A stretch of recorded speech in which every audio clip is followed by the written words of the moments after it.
Hello everyone, उम्मीद करता हूँ आप सब लोग बहुत अच्छे होंगे। आज का क्वेश्चन 2024 सेट ईएक्स का जो आपसे 8 नंबर पूछा गया था, बड़ा ही फेमस क्वेश्चन है। तो इसे स्टार्ट करते हैं। कुछ हम कंडीशन तैयार कर लेते हैं जो अवकल समीकरण के अंदर हमें मिलती हैं। एक कंडीशन हम लोगों ने पढ़ी थी सेपरेबल वाली, यानी कि हमें वहाँ पर सेपरेट करना होता है। तो सेपरेबल में क्या होता था, जैसे डी एक्स फॉर्म आ जाए ना, उसके साथ सारे फंक्शन एक्स वाले होने चाहिए। ऐसी डी वाई अगर आता है, उसके साथ सारे फंक्शन क्या होने चाहिए, वाई वाले होने चाहिए। तो इस केस में क्या करते हैं हम लोग, डायरेक्टली इंटीग्रेशन कर देते हैं। तो यहाँ पर क्या ये ऐसी फॉर्म बन सकती है, हमारे पास डी एक्स है, क्या सारे एक्स वाले यहाँ आ सकते हैं? तो हमने देखा ये जो रिजल्ट है हम सेकंड साइड भेज सकते हैं। यहाँ पर डी वाई के साथ सारे वाई वाले रह सकते हैं। तो हमने देखा कि अगर हम इस ब्रैकेट को इधर भेजते हैं तो यहाँ पर जो एक्स है वो तो इधर चला जाएगा, लेकिन इसके साथ साथ फंक्शन वाई वाला भी चला जाएगा। इसका मतलब ये हुआ कि पहला मेथड जो सेपरेबल वाला होता है हमारा, वो हम यहाँ सॉल्व नहीं कर सकते। इसका मतलब हमें अब दूसरा मेथड देखना पड़ेगा जो हम लोगों ने डिस्कस किया था अपनी क्लास में। एक पढ़ा था, फिर हमने इसके बाद समघातीय यानी कि होमोजीनियस वाला। समघातीय में क्या होता था, जैसे डी एक्स दे रखा है, इसके बाद जितने भी पद आएंगे उनकी घात समान होनी चाहिए, और डी वाई के साथ जितने पद आए उनकी घात समान होनी चाहिए। तो यहाँ पर डिस्कस करते हैं। डी एक्स के साथ एक फंक्शन है वाई स्क्वायर, यानी घात 2 हो जाएगी। दूसरा जो पद है इसके पास है 1 की घात कितनी हो जाएगी यहाँ पर 0। इसका मतलब दोनों पदों की घात अलग अलग हो गई है। समघातीय वाला मेथड नंबर 2 ये भी हमारा यहाँ नहीं बन सकता।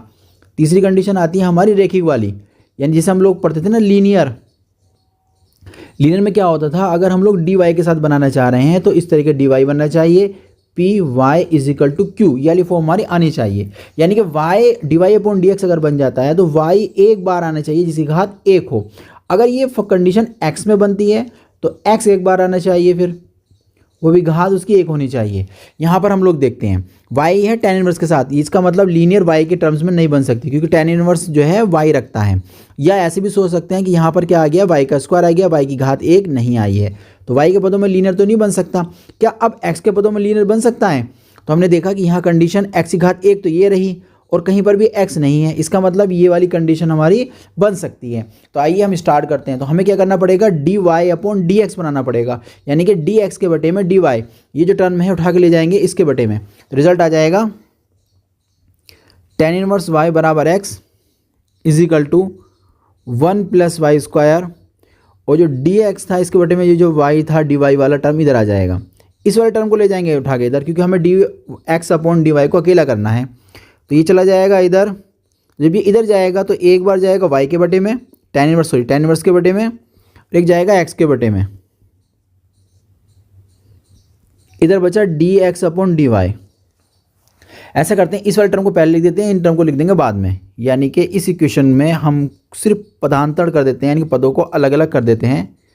तो इस तरीके से हमने क्या काम करा, पहले इसको नोट कर लिया, उसके बाद हमने इसको नोट करा, tan y 1 plus Y square minus का x 1 प्लस वाई स्क्वायर। उसके बाद क्या करना होता है, x वाले टर्म को एक तरफ करना होता है, यानी कि ये वाला टर्म जो है हम लेके जाएंगे इस तरफ। तो यहाँ हो जाएगा D X upon D Y plus 1 plus Y square dot X. ये जो x है ना, ये जो टर्म है मैंने इसको इस तरीके से लिख दिया है। ओके, इसके बाद इधर बचा हमारे पास, इधर जो बचा हमारे पास वो बचा tan इनवर्स y अपॉन में बचा 1 प्लस वाई स्क्वायर। तो अब हम देखते हैं क्या ये फॉर्म इसमें मैच कर रही है। D X upon D Y है, प्लस है, एक हमारे पास फंक्शंस यहाँ इतना आ चुका है, फिर x ये सेम है, p आ गया, x आ गया, बराबर में q हो गया है। तो ठीक है, इसका मतलब ये लिख देंगे हम लोग विच इज़ लीनियर, यानी कि ये रेखिक है, विच इज़ लीनियर, और लीनियर भी किसके पदों में है, x के पदों में, इज इक्वल टू क्यू। तो यहाँ p की वैल्यू जो निकल कर आएगी जो x की गुणा में है, x की गुणा में कितना दे रखा है यहाँ 1 अपॉन 1 प्लस वाई स्क्वायर दे रखा है। q जो बराबर के सेकंड साइड दे रखा है वो कितना है, tan इनवर्स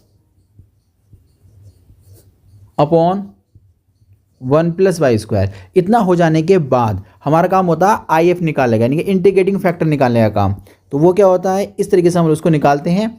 डी एक्स हम ज़्यादातर लिखा करते हैं, लेकिन याद रखिएगा क्योंकि ये जो हमारी समीकरण बनी है ये बनी है x के पदों में, तो ये जो हमारे पास नीचे वाला नंबर होता है, ये जो नीचे वाला नंबर आपको दिखाई दे रहा है ना, इसी को यहाँ पर क्या करना होता है, लिखना होता है। तो मैक्सिमम गलती हमारी यही होती है, जब हम बोर्ड एग्जाम को भी चेक करते हैं तो हमें यहाँ दिखाई देता है सबसे ज़्यादा बच्चे यहीं पर मिस्टेक करते हैं। तो आप लोग याद रखिएगा, अगर वो x के पदों में लीनियर बनी है तो x यहाँ नहीं आएगा, y के पदों में बनी है तो y यहाँ नहीं आएगा। या ऐसा सोचिए, जो नीचे दे रखा है उसी को यहाँ लिखना है बस।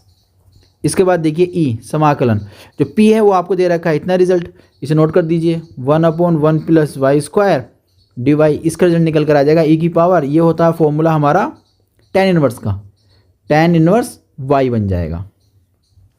तो IF हमने निकाल लिया। अब फाइनल सोल्यूशन जो बनता है, यानी कि इट्स सोल्यूशन, इसका सोल्यूशन जो बनता है जिसमें लीनियर थी x में थी, IF मल्टीप्लिकेशन में जाएगा समाकलन, फिर IF जाएगा, फिर डॉट, यहाँ पर आ जाएगा Q और एक कांस्टेंट C ले लिया हमने। x IF की वैल्यू हमने यहाँ निकाली ली है, y है e की पावर tan इनवर्स y बराबर समाकलन IF की पावर e की power tan inverse y dot Q हमारा ये रहा, Q हमारा ये रहा, इसमें है tan inverse y upon 1 + y² dy, एक हम लोगों ने कांस्टेंट यहाँ ऐड कर दिया है। ठीक है, इतना हमारा हो चुका है। इसके बाद कुछ नहीं करना, बस हमको मानना है, मान लेंगे हम लोग tan इनवर्स y बराबर t बस। तो यहाँ हो जाएगा 1/1 + y² dy बराबर dt। तो x देखो यहाँ जो हमने माना है ना, याद रखिएगा, सिर्फ इस समाकलन को सॉल्व करने के लिए ही हमने यहाँ पर इसको t माना है। इसका कोई भी लेना देना इस वाले साइड से या इस वाले फंक्शन से नहीं है। जो समाकलन के अंदर है बस वहीं पर वैल्यू चेंज की जाएगी, याद रखिएगा, ये भी एक मिस्टेक होती है। यहाँ चेंज हो जाएगा डॉट, tan इनवर्स वाला टर्म है, यहाँ चेंज हो जाएगा t, जो नीचे का रिजल्ट आया था ना ये वाला रिजल्ट, ये चला गया हमारा dt में प्लस कांस्टेंट। अब यहाँ पर फर्स्ट सेकंड से हम लोग कर देंगे, यहाँ पर फर्स्ट सेकंड से कर देंगे हम लोग।